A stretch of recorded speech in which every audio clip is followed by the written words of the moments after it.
Les deux plus grands stades de Sydney, dont celui érigé pour les Jeux Olympiques de 2000, vont être détruits pour laisser la place à de nouvelles enceintes, dans un programme controversé de grands travaux.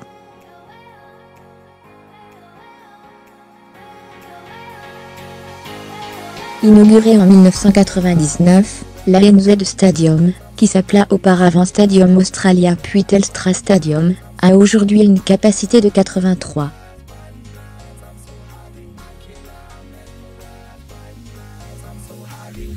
500 places, et sera remplacé par une enceinte rectangulaire de 75,000 places, a annoncé Gladys Berejiklian, première ministre de l'État de Nouvelle-Galles du Sud, dont Sydney est la capitale.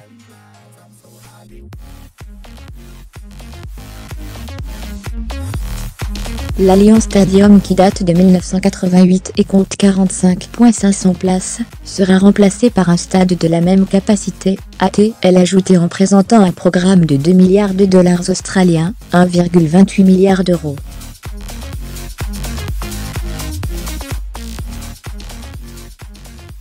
La Coupe du monde de rugby dans le viseur, les supporters seront plus près de l'action qu'avant, avec des tribunes élevées, qui crieront un mur de son et de couleurs inspirées du Colisée, a-t-elle dit.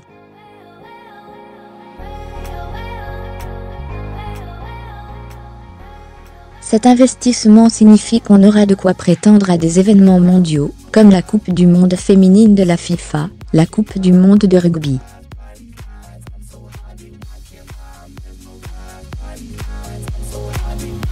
Son gouvernement a indiqué que ces deux stades attiraient actuellement 3,5 millions de visiteurs par an, générant 1 milliard de dollars australiens pour l'économie de l'État.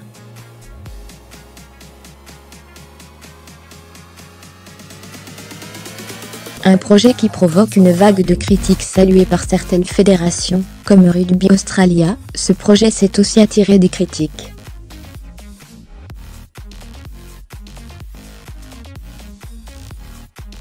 Le chef de l'opposition travailliste, dans l'État Luc Follet, a dénoncé des investissements inutiles compte tenu du nombre de rencontres de forte influence à Sydney, affirmant que ces fonds seraient mieux utilisés pour des écoles ou des hôpitaux.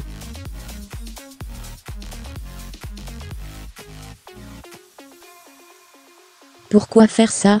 Est-ce que le match en 3 ratas, et les bulles en Super Rugby va attirer 45